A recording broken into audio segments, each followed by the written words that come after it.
Thanks for coming on, Paul. So I'll start with an embarrassing question, which is, have we actually met in person?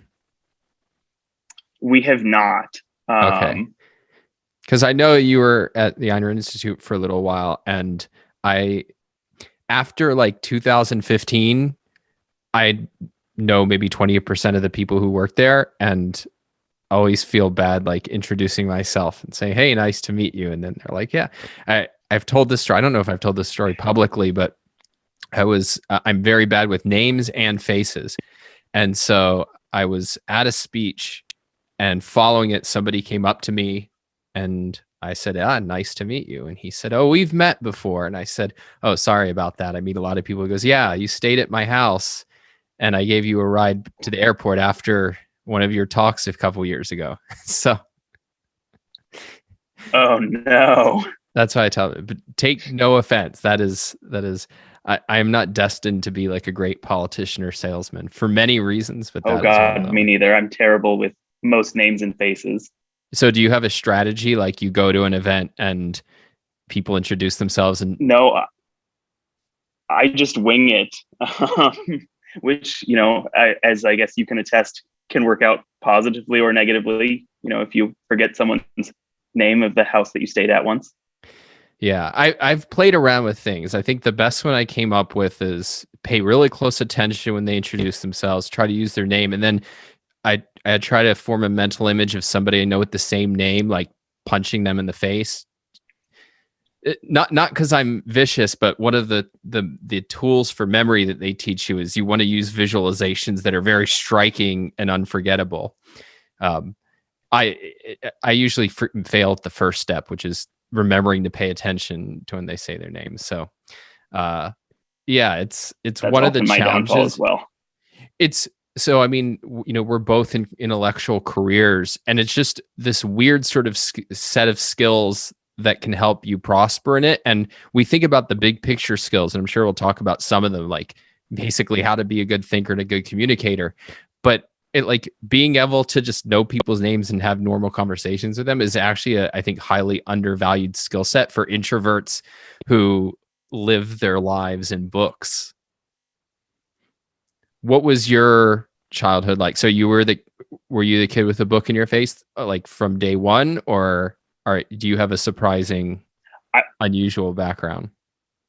No, I was definitely the kid with the book in my face, though it was not until later that they were any sort of deep books, but they were all the traditional books that children read, the Magic Treehouse books, Harry Potter, all of those things I loved to read from a really early age. And then that just kind of developed over time into reading more nonfiction and more classic literature. And that kind of spurred on my development. What was like the first book you read that was like your foray into the adult world that you felt like, okay, I'm really interested in tackling ambitious works?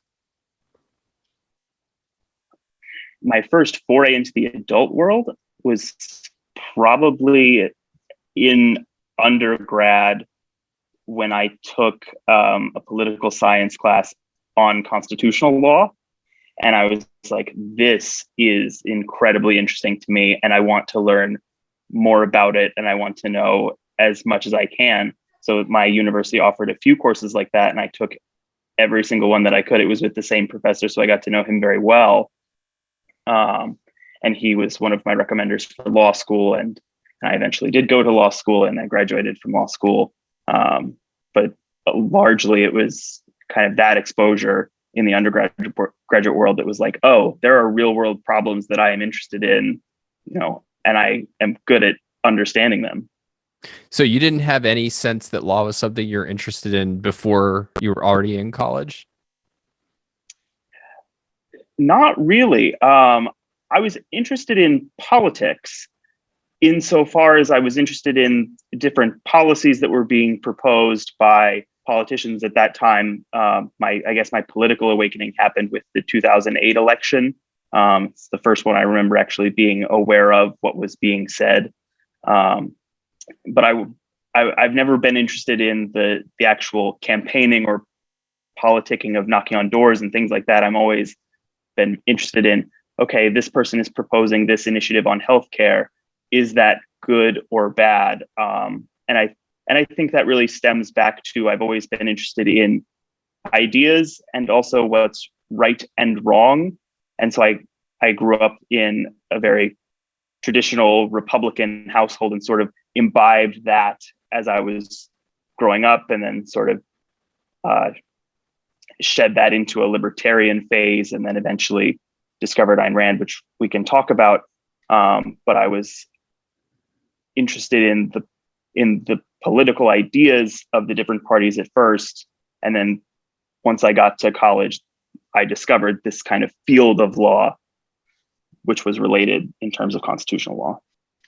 Do you think that that was helpful or hurtful to you, having kind of a big picture, more like political, philosophic? I mean, not yet maybe like fully worked out rigorous philosophy, but the fact you were interested in politics from a moral perspective, because I think, one argument against, or what would you call it? One, claim or attack on the legal system and legal thinkers is that they're basically dressing up what they want on policy grounds or ideological grounds in the language of the law. And I'm interested in what you think of that, but to the extent that you had kind of ideological or policy preferences coming in, do you think that that colored how you thought about law from day one? I think that's a hard question to answer because it's so individualized to anyone who approaches the law. I think you definitely can find instances where people are just dressing up their policy preferences in the law. And I mean, the Supreme Court of the United States is often criticized for that. And sometimes I think it's probably true. Other times I don't think it's true. And you can see that when the traditional alignments of the court, the conservatives and the liberals, don't align on certain things. And so I think that kind of helps shed away that misconception. But for me personally, I don't think that my initial political views influenced too much how I thought about the law, because I was more interested in, am I right? Is this the way the law should work, the way the law does work, more than I was, I'm going to shoehorn the law into my political views and kind of make those into the law insofar as that's possible. I only took one class in law, maybe two, maybe a business law class, but there's one in particular that I remember. And I had a similar reaction of many people in the class, which is the way we weren't taught in any way that was decent, but it was basically, here's a case, you read the case law, and then it's, what, and here's the outcome. And everybody goes, that outcome makes no sense. And then you just get like there was no kind of principles to it. It was almost like the teacher wanted you to like be shocked by how counterintuitive the findings were. But there was no explanation of, okay, but there's a certain logic to this. It felt more just like it felt more like riddles than anything, but not like fun riddles where there's this really cool solution, but like outrageous riddles where, but I mean, as somebody who is not that familiar with law, I mean, one of the things that I came to see, and feel free to correct this, that often when you're dealing with, kind of these seemingly counterintuitive examples, it's, if you really tried to apply as a principle, something that would engineer the outcome you want, and you tried to really make that a principle, then you would get insanely bad destructive consequences in a whole bunch of other areas you don't know. That trying to look at like one case in isolation and say, well, I don't like that outcome, therefore the legal reasoning is bad, that is really bad reasoning. So I'm curious as to what your reactions to that, and maybe I can go back and talk to 19-year-old Don and explain why he shouldn't be turned off to law forever. Yeah, I think that that's not an entirely wrong-headed way to view what happens when people are exposed to the law, and so even if you're not taking a class on the law, when outcomes are discussed in the culture from the Supreme Court cases that are, that make headlines. The Obamacare case, the cases on, abortion, same-sex marriage, all the hot button issues, they're often presented as in isolation and not reported on from a legal perspective of this is why the court decided it this way. And it fits in with this broader development that's been happening in the law over the course of the last, however many years, decades, or even centuries in some cases. And I think probably when people are exposed in, say, high school to big named cases, Brown versus Board of Education, they're just kind of tossed out like, you should know this as an informed member of the United States that this thing happened, but it's never discussed or dived into. And I mean, I can say that for my own, high school education, taking an AP history course, that was kind of the way it was. You were learning a bunch of discrete facts about the history of the United States, its politics, economics, and culture, but it's not always presented as an integrated whole. I mean, one of the things I really like is, even though I'm a non-lawyer, reading actual decisions and cases, because it's one of the rare cases in the culture where you get, even if you disagree with the reasoning, it's that you have to engage in a certain kind of process of reasoning. Like there's certain standards for what counts as evidence. You have to be very clear about what you're counting as evidence. You have to be really clear what principles you're using to explain things. You have to answer different counter arguments. So it's in effect like you have to show your work. You have to show your work, and there's stuff that's off the table. Like if the fact that you can like get a clever zinger in there, like that's not necessarily going to be definitive in a way that if you're writing a New York Times or a Fox News column, like that's what you get paid the big bucks for, right? And so I really have a lot of admiration. And I mean, the one area where it became very clear to me was in the fallout of the last presidential election, where I made it a personal policy that I was not going to take into account in my thinking any claims of evidence that weren't showing up in decisions. Because it was, I can't assess what some, person on TV is saying, but if it's here and it made it into a courtroom, like that's not 100% definitive, but it at least gives you kind of a standard of selection. And I just love that it's a real attempt, however imperfect, to take reason seriously. And you don't see that in many other realms, maybe like the certain sciences, but certainly not in human sciences very often. Something else that's interesting there is if you read a decision by a court that has a dissenting opinion, you can often see how the dissent is trying to critique the reasoning of the court rather than just the outcome.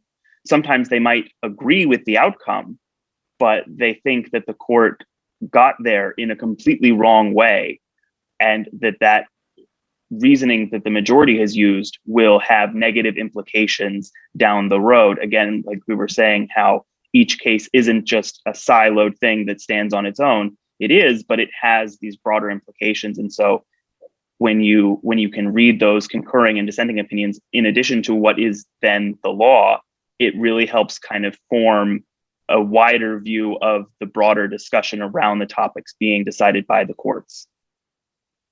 What do you think about the challenges that people who are interested in legal issues, and so you talked about the way in which they're not presented to the public from a legal standpoint.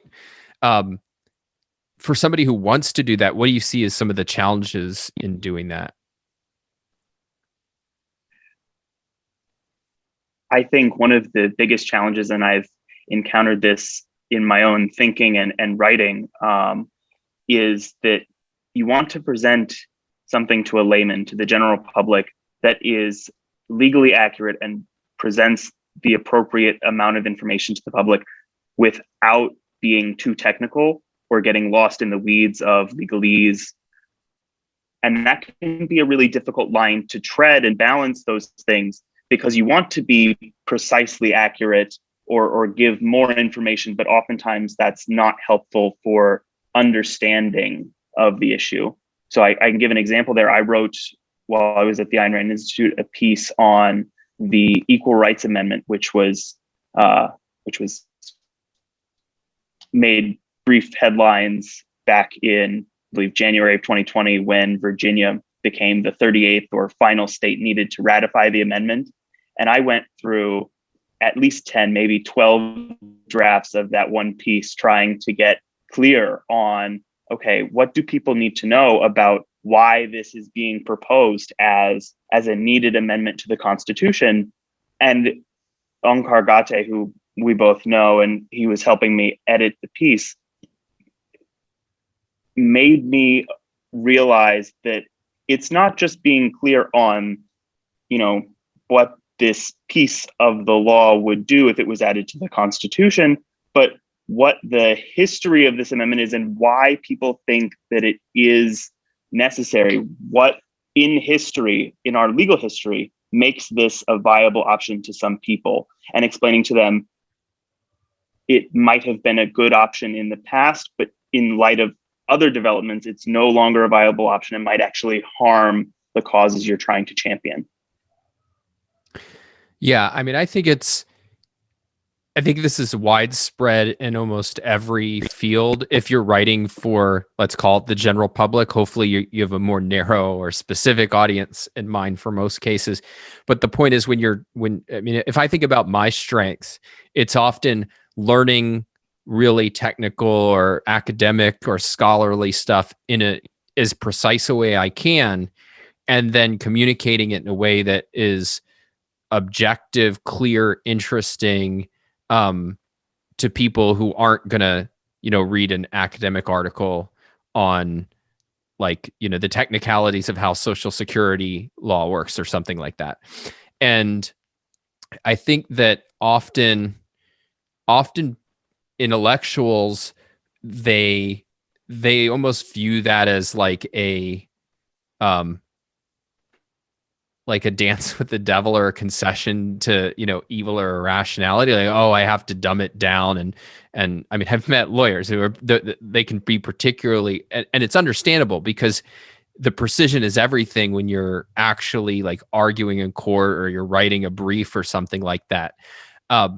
But my view is that that's a crucial intellectual function, which is that, like, people have busy lives, but they need a view of what's going on in the world, where we are and where they're headed.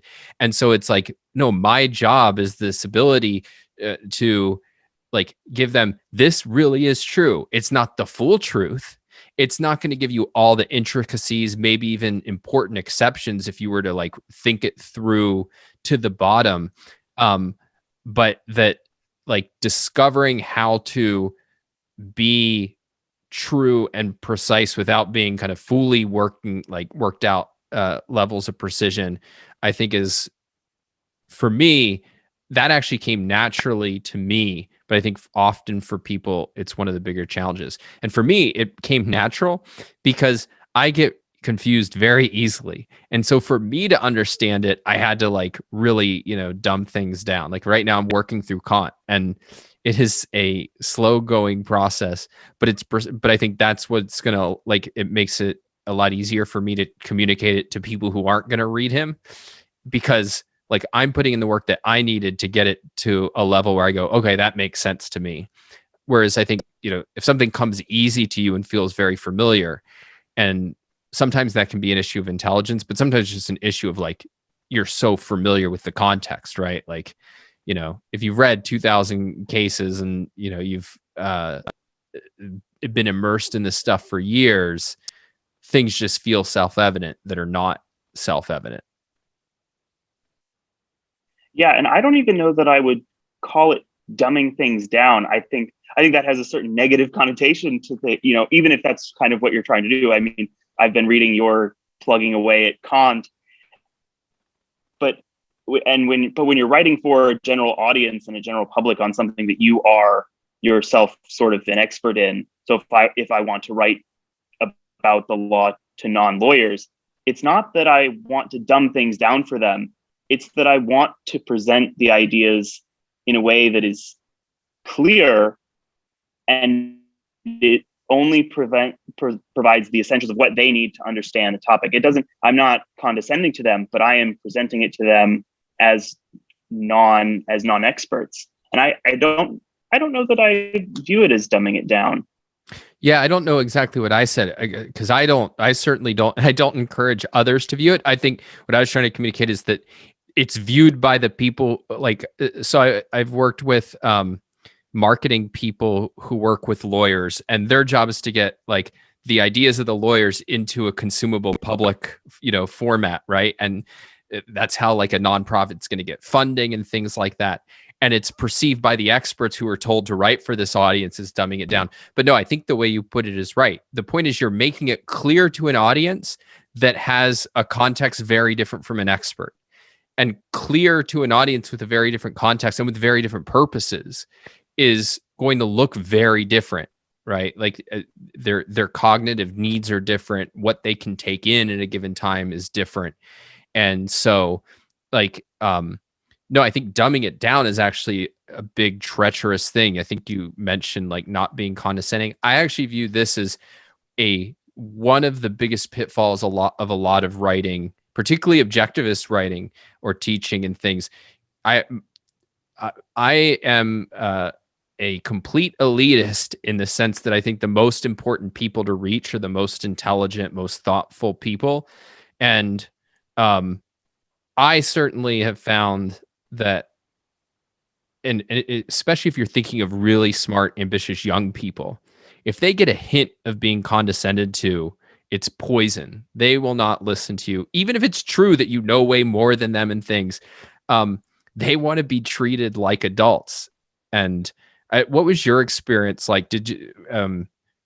What was your I don't know how to like ask this without you feeling like you have to either brag or be self-depreciating, but I'll just put it in my terms and you can share your experiences, which is I never had the view of the smartest person on earth, but I knew I was very intelligent, and I wanted people who spoke to me as an adult, and I wanted to like, because I felt I was capable of dealing with things, at a high level.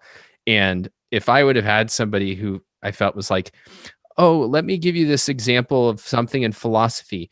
When you have to do your homework and it's really hard, like, no, I'm trying to understand the world, not like that, not dumb. Like I was not interested in what was going on in high school and what my peers were interested in. If you would have, done that, I would have been enraged. So I am always, it would be really useful for somebody to work out like the principles of condescension and how to avoid them. No, but I think that's similar to my own experience. I wasn't the smartest kid in the room, but I knew I was smart.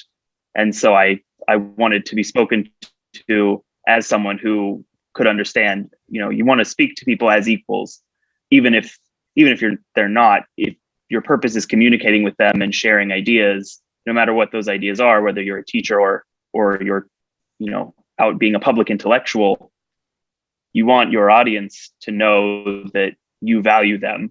And so I was lucky enough to not be condescended to in school or other things. But I agree with you. I think avoiding the pitfalls of condescension is important, and hopefully someone will do that, because that's not my skill set in working out what those are.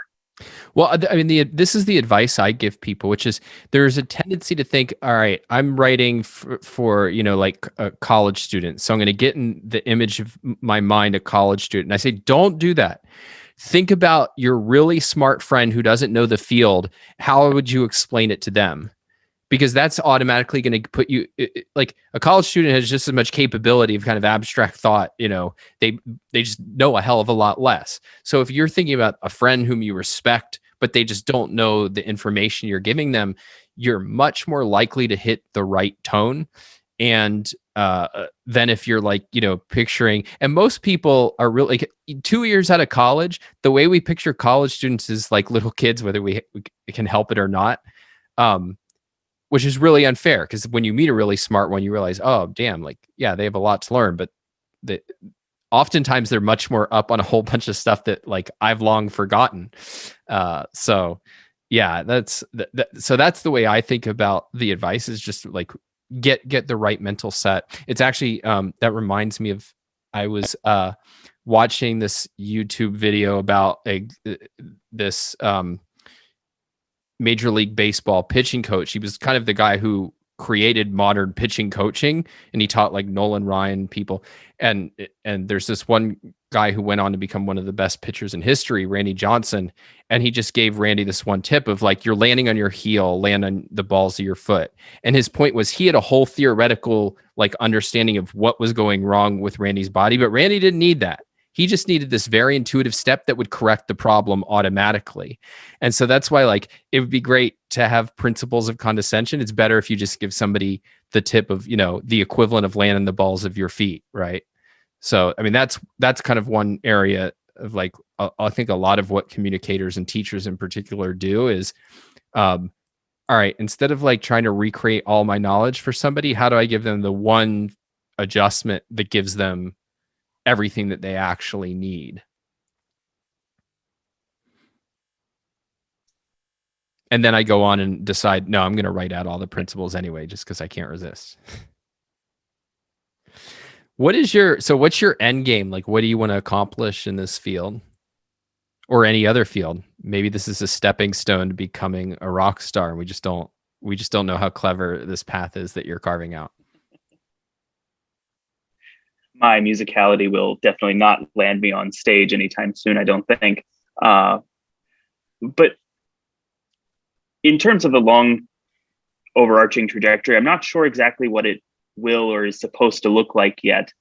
But I know that I am someone who cares about ideas and about the Constitution, because I think it is an essential and a really good and powerful document in terms of protecting individual rights and the way it was structured and formed in the context of the post-revolution and after the Articles of Confederation. And so I want to communicate the value of the Constitution to other people. And so whether that is as a lawyer advocating in court, or to students someday, or to an audience who reads what I write, that's kind of my broad goal, is to be a defender of individual rights and defender of the Constitution.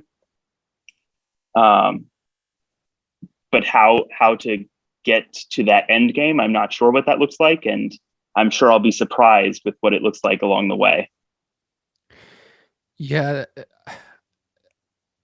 So, I mean, I came to everything kind of through Ayn Rand. Like, I discovered her very early, and that was kind of how I got interested in politics to the extent that I ever was, and certainly interested in most of the rest of philosophy. And I think because I was primarily philosophically interested, I was very interested in the Declaration of Independence as an expression of individual rights. But the Constitution kind of left me cold, except in theory, for a long time. That is, yeah, I guess all right, you had to set up a government, so you need to implement some stuff. But I didn't really have, I think, any appreciation for what an achievement it was until I got very interested in free speech, which got me very interested in James Madison. And getting interested in James Madison was getting interested in the fact that, like, he was philosophic and, I mean, had, I think, in many ways the deepest understanding of rights of any of the founders. But getting how, like, taking really seriously that you need to implement these ideas. Like, it's not automatic. Like, what, you could even have man's rights in Ayn Rand's much more, let's say, refined formulations of rights. But how the hell do you implement it? Like, that is not at all obvious. And then, of course, also, how do you implement it that gets buy-in from a whole bunch of other people with, like, different interests and different conceptions of the good? And then once you saw, like, whatever the flaws, how well it actually functioned in keeping together this, like, diverse and rough and tumble people on the frontiers of mankind, like that. I mean, that's what finally gave me the appreciation, which was like how much fresh thinking went into it besides just knowing that, our goal is to protect individual rights.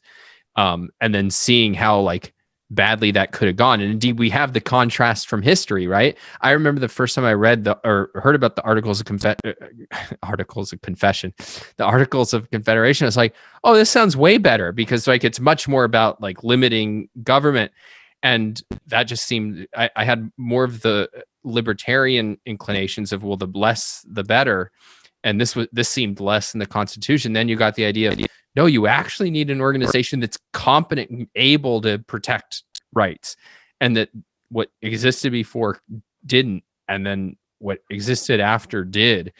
That's sort of the extent to which I gained a real appreciation for the Constitution, but I still feel like it's an area that I'm not, certainly not an expert in, but even not as like informed as I want to be. What's your, if you had to give an elevator pitch to somebody about why it's such a vital thing that's worth understanding and protecting?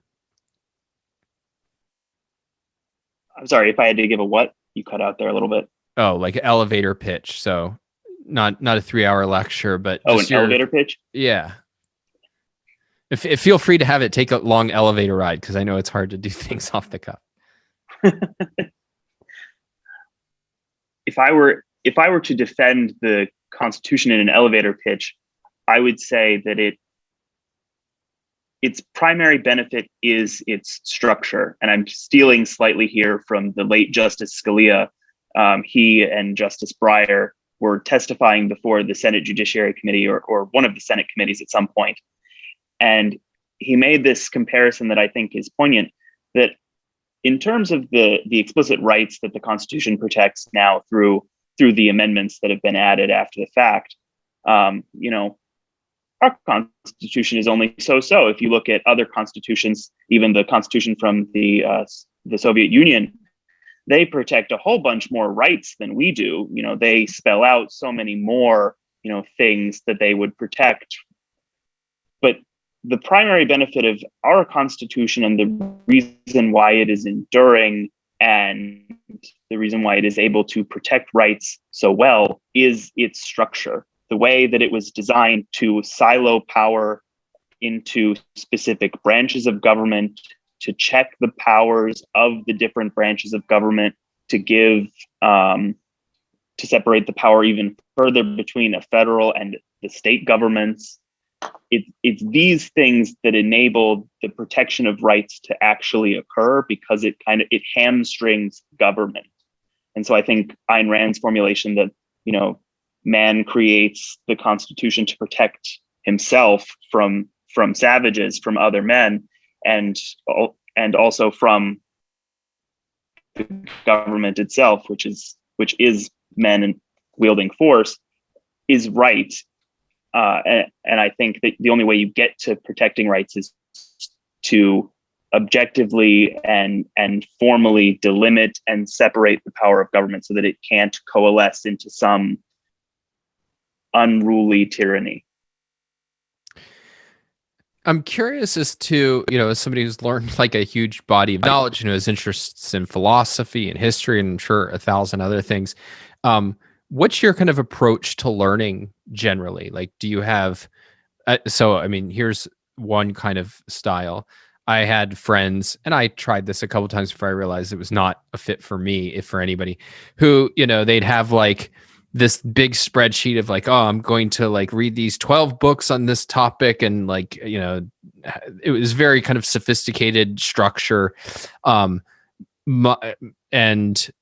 have like ways of taking notes and studying, and set aside what you have to do to get through law school or something like that, where I think it is inherently more structured.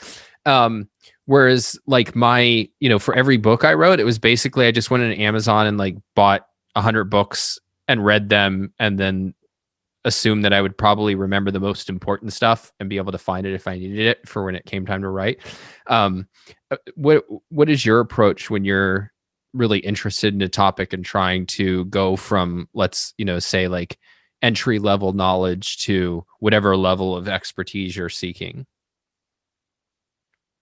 So I'll give you the example of what I'm doing now. I'm going through the Federalist Papers, essay by essay, and trying to really do a deep dive in understanding what they're saying and why they're saying it. And so I'll read the essay and make sort of underlines and notes in the margins as I think they're important. But then at the end of the essay, I will sit there and synthesize what I think the points were and questions that have popped up in my mind as I was reading the essay. Was Hamilton right about the need for a government to be able to tax? He goes into 7 essays on this topic alone. Or, why did they think it was so important to have a national government as opposed to allowing the Articles of Confederation to separate into 3 different, northern states, middle states, and southern states? And so kind of answering and providing myself those, preliminary answers after I've gone through it and been able to stew on it for a little bit is helpful. It's allowed me to really gain a much deeper appreciation for the methodology of the Federalist Papers. And I think I will be translating this into other works that I read now, because this is kind of a new approach for me. I have my own journal of, I'm calling it my intellectual binder of just, okay, these are important things that I want to really understand. And so I'm a note taker, I guess, is what I would say. And maybe law school is part of the reason why I do that, because law school helped me to really be able to sit and take notes on things that I had to understand. And so now I do that in things that I just want to understand as well. Yeah, I mean that's pretty similar to what I do for that kind of material, because I mean I used to just be like a read and done, and then reread if I like, oh, I didn't remember this point, let me just go back. But it was just kind of like eyes go from A to Z. And I remember reading Henry Hazlitt, the economist, wrote a book I think in his 20s on like thinking. And if I recall, like he just made this point, like if you don't have time to think about something, don't bother reading it. Like that's where the real value comes from, actually processing it. And that, he was outraged that back in, I don't know when he wrote it, but presumably like, I mean, if he was in his 20s, like it would have been what, the 30s or 40s or something. He was fretting about people not taking the time to do that then. Like now, how often do people do that? Because we just are deluged with so much stuff, and you feel like, well, if I've listened to it, I've processed it. And for some things that can be fine, and indeed for most books published today, I think that's more than what's required. I think if you go through most of what's on the bestseller list, it's you read the introduction and you've gotten the value from the book. But I think for anything that's worth understanding, I think that kind of processing is hugely valuable. And part of what I like about it is what you said, or at least what I want to underline for people is there's a kind of like note taking of just pulling out the author's points. And that's valuable too, to just be able to track their argument. But then the issue of like, okay, let me, in my own words at the end, like, what was the argument? Can I make it? And sometimes I found, oh, I actually need to go back and like reread it because I missed what was going on here. And then asking just questions about what do I think about it, and how does it, like why are they making this point? Like you mentioned that as why did they think this is so important? That's a big one when you're dealing with profound thinkers, is often one of the most illuminating questions you can ask is, all right, I would have never thought to make this point. Like once they made it, okay, but even why are they raising it, or why are they like spending so much time on it or insisting upon it? I don't see why it's important, because I think one of the things that distinguishes great thinkers from just average thinkers is a real antenna for what's important. And so like understanding that, and particularly understanding where you would have not done it their way, I find really helpful. But you can't do any of that if you're not taking the time after you've read something to process it. Yeah, and there are several books that I've read that I haven't done this for, that are deep books that I should have. I mean, I would consider Rand's works and Leonard Peikoff's Objectivism, the Philosophy of Ayn Rand in this category of I've read them, but I was not reading them and taking notes and really trying to delve into what they were saying with each, for Rand, it's with each essay. For Peikoff in Opar, it's each section of the chapter where he gives a title heading and really trying to synthesize what he's bringing out there. And so, I want to go back and do that to really hone my own understanding of that, because I found tremendous value from reading Opar, and Rand's essays as well. Of course, it's a time commitment. So as you mentioned, that Hazlitt was saying, if you don't have time, then don't do it. But it's something I want to make time for after I finish the Federalist Papers. Yeah, I mean, I'm always astonished by people like Tyler Cowen, and I mean, there's a lot of them who just seem to be up on everything, and like I feel like I don't have enough time to get through anything. And I'm not the fastest reader, but I'm not the slowest either. So it's very impressive to me, though. You should always judge yourself by like your own goals and purposes and sort of what you can accomplish. So I don't try to berate myself too much about that. I'm curious, are there any kind of intellectual skill sets that you're particularly working on cultivating right now, in addition to the content side, which you mentioned with the Federalist Papers? So I think going through the content side has helped me get clearer on some of those communication side issues, because I've noticed in reading the Federalist Papers specifically, but then in other work that I've done, that, and as we mentioned before, one of the things that you need to really be aware of and conscious of is the audience's context that you're addressing. And so for Hamilton and Madison and Jay, they were addressing people who had just fought a revolution against tyranny and were afraid that this proposed document would be, just inviting tyranny because it vested government with all of these new powers, and it would be terrible and just lead to tyranny in the next 5 years. And so they were explaining, no, it's, we need these powers and the government is going to be fine for these reasons. But they have a second goal in that they're pointing out that this is necessary to avoid anarchy, which was the other fear that people had and that they had specifically. And then in my own writing, as I mentioned, I was writing the Equal Rights Amendment piece, and it took me a really long time, probably not until like the last 2 drafts that I really had a handle on, okay, this is what the audience's context is with this topic. They're not very familiar with it. They probably don't understand why it would be a big deal. And I need to be the one who can explain and show to them why it is and would be a big deal one way or the other. And so that's my main focus in something that I need to improve in my own thinking and writing, is getting clear on the audience's context. Well, I think you raised something that's actually it's something I haven't stressed, I think, in the past, which is it's often hard to distinguish, or it's easy to make too much of the distinction between content and method of communication. That often part of the reason I did my commentaries on Opar videos is that I've realized that a lot of the barrier to people being as effective as they wanted to be in communicating ideas wasn't on the communication side. At least not in a way that could be resolved by just studying communication. It was in like, do you really understand the ideas, or do you understand them as well as you need to? So, I mean, for instance, like, you can't make something objective if you don't understand it.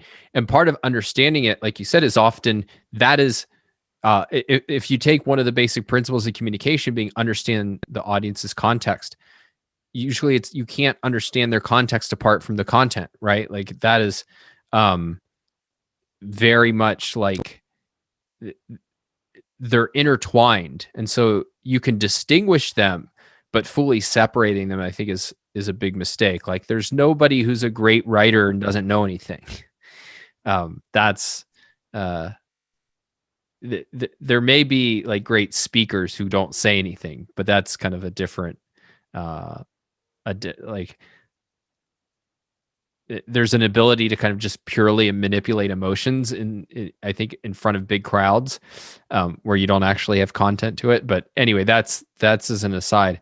Yeah, that's a really good one. I'm trying to think what I'm actually, I mean, one of the things that I've been practicing over the last year and trying to get much better at is the condensation point, like the brevity. And it's the main reason I'm on Twitter. I mean, that, and I don't have a lot of self-discipline, so I can't resist, but, just being forced to try to find punchy, brief ways to state an argument. Because I remember when Twitter first came out, I was working at ARI, and like I would just get frustrated because I felt like I can't engage in any of these discussions because I can't, like, everything I say is just too profound to fit into what I guess it was 140 characters back in those days.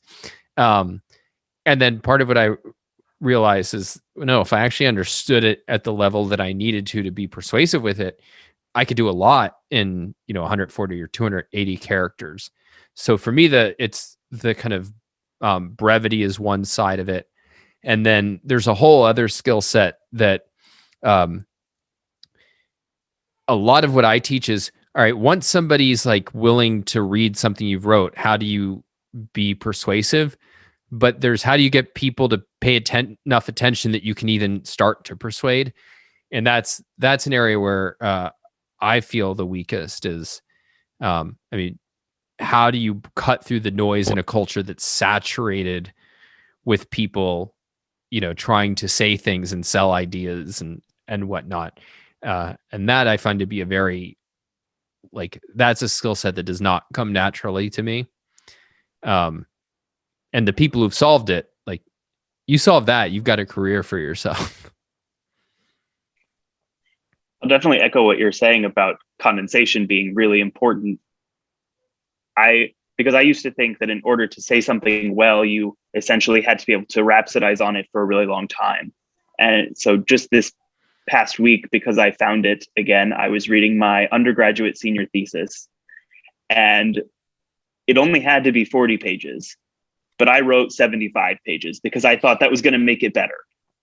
And I've skimmed it, and I'm thinking to myself, wow, I remember being really proud of this when it was published or accepted as my thesis or whatever. But looking back on it now, it's full of a bunch of stuff that doesn't need to be there. And it's not very clear compared to my standards now. And so I think had I understood my topic and my information better, so it had to be 40 pages. I could have easily done and said what I needed to say in 40 pages. But then I was thinking, I could probably make this into a 10-page essay or a 5-page essay if I wanted to, and really condense it, just because now I'm much clearer on what things had happened and what I needed to communicate to different people.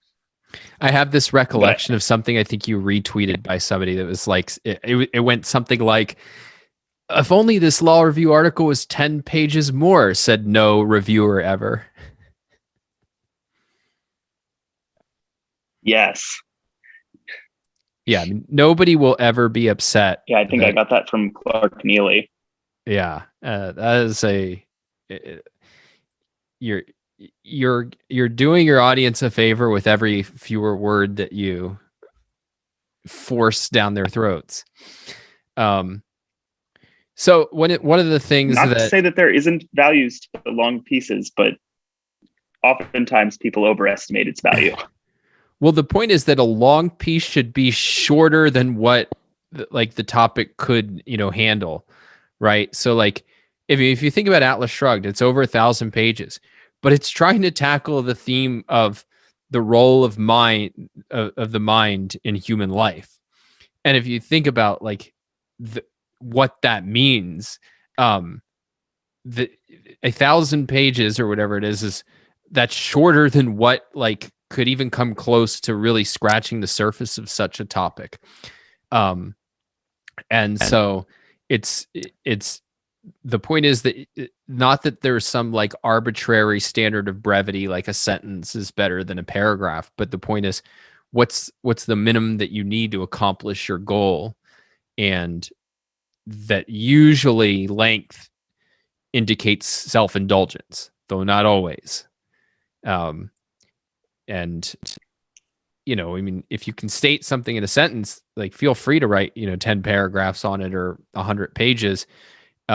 You'll get it more, it'll be more likely to be read if you can state it in a sentence as well. I just know that, like, I remember when I wrote Equals Unfair, and then it came, all right, I've got to be able to now like sell this or actually, here's a better example.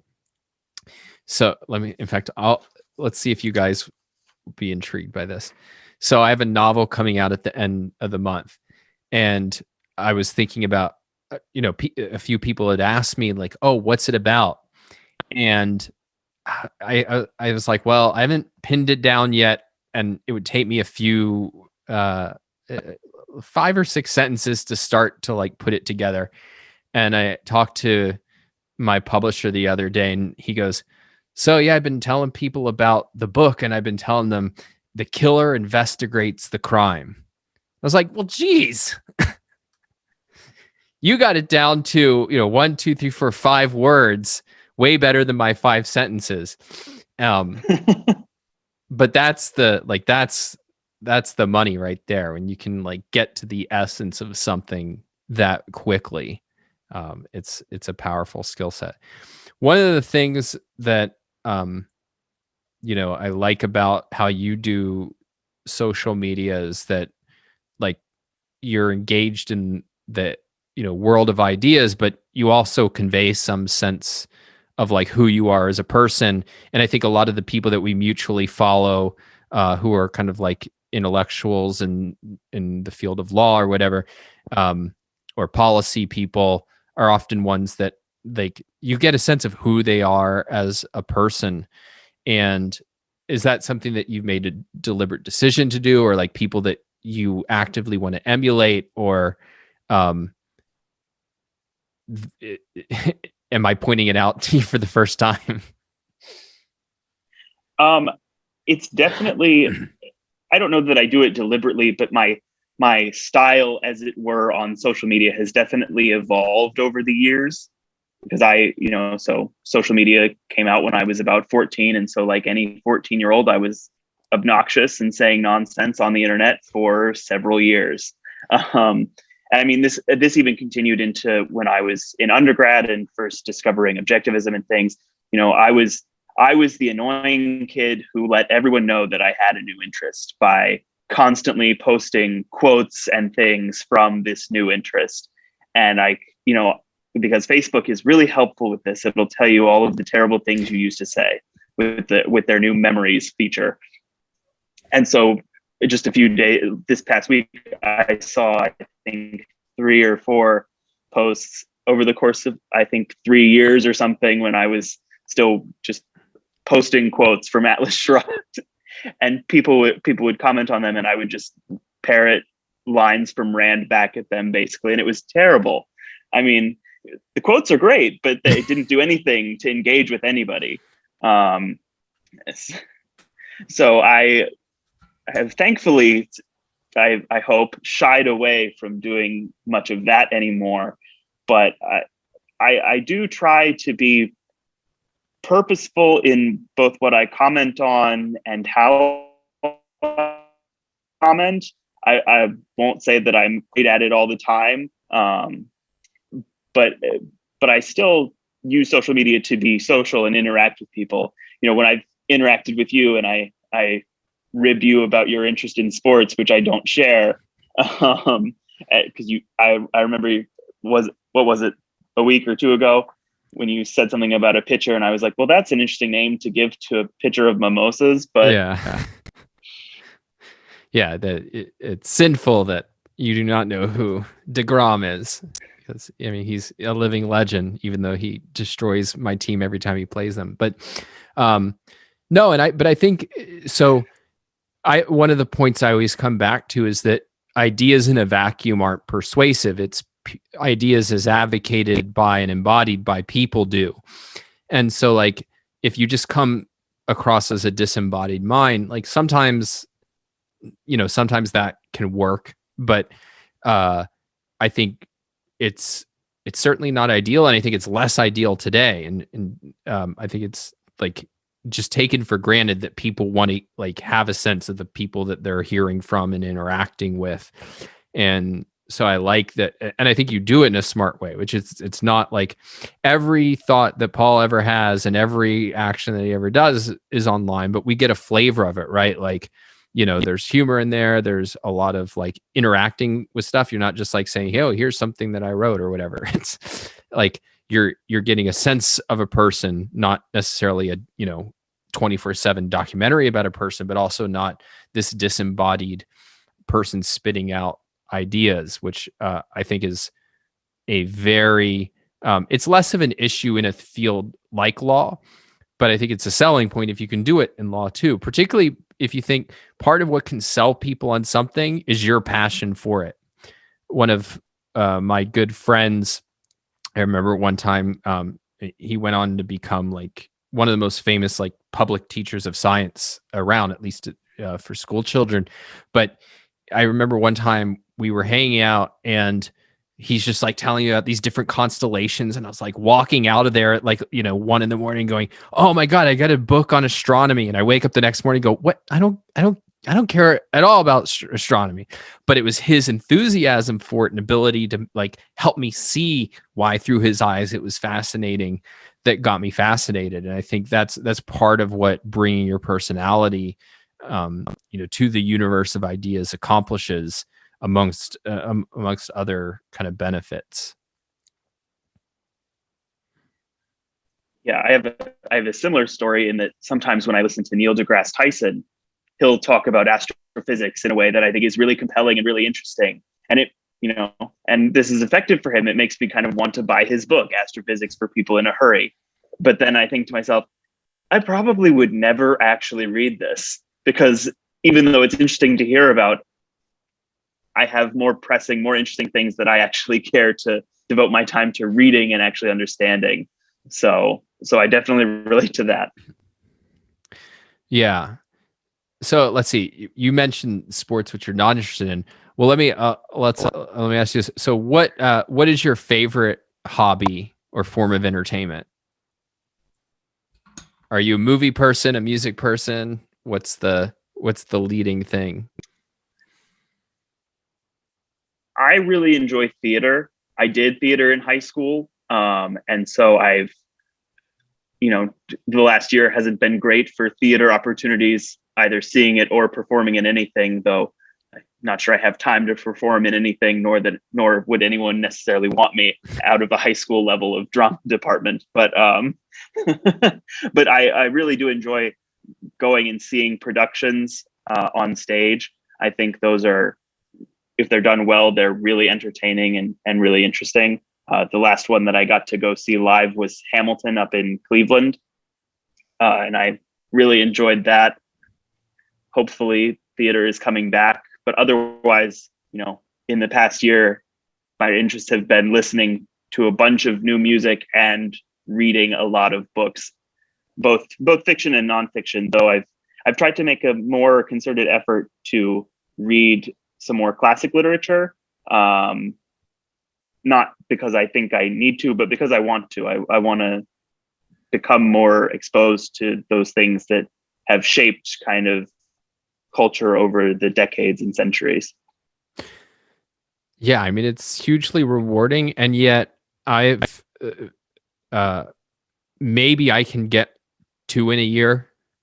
Like I have it's rewarding, but it just takes so much time from, like, I'm the slowest reader when I'm reading classic fiction. Now, what will usually happen is I'll try a couple books throughout the year, and then one will kind of grip me, and I'll set everything aside. Like, you know, one particularly, I remember I picked up Crime and Punishment. It would have been in 2019, and that ended up feeling like reading, you know, a thriller. Like, it was just, couldn't put it down. Like, that was easy, you know, as could be. Then I think the next one I tried, and it was definitely not that, was Tolstoy's Anna Karenina, which I actually liked in many ways because he's so perceptive about psychology. And part of what I realized is that actually Stephen King is popular as he is because he actually is a modern version of Tolstoy, in his own way, which is that part of what's readable about it is that there's all of these very interesting, subtle observations about human psychology and human behavior, that, like, to me was the value of Tolstoy. But at the end of the day, the story was just kind of like this hideous, series of relationships and people who were, though in a different cultural situation, utterly conventional in most respects, that just bored me enormously. But no, so I'm bad about that as well. But when I'm able to do it and put in the effort, it's enormously rewarding in a way that, like, I love my thrillers. That's like my favorite relaxation reading, but it doesn't stick with you and like change your life in the same way. Well, I know that sometimes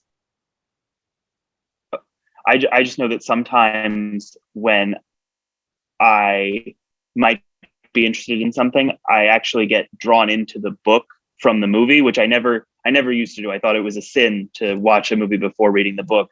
But for something like Little Women, the movie came out in 2019, the latest version of Little Women, and I was enthralled by that movie. I thought it was so well done, and I read the book during the first stage of the COVID quarantine, and I thought to myself, I'm glad I saw the movie first. This was a good book, but it's not something that would have, gripped me on its own, I don't think, without already being invested in the characters and liking them going into it. That's really interesting. Any other examples of that in your experience that you've had? This is kind of in reverse. So I also had read Anna Karenina before, and I didn't enjoy it, though perhaps that was because I read it as a high school senior, and well, then it's I insanely didn't enjoy remote. many books of classic literature in high school. So I might have to give it another try, but we'll see. But after, just in the past year, I watched the most recent version of that movie with Keira Knightley, and I thought the movie was terrible. And I was like, this reinforces my dislike of the book.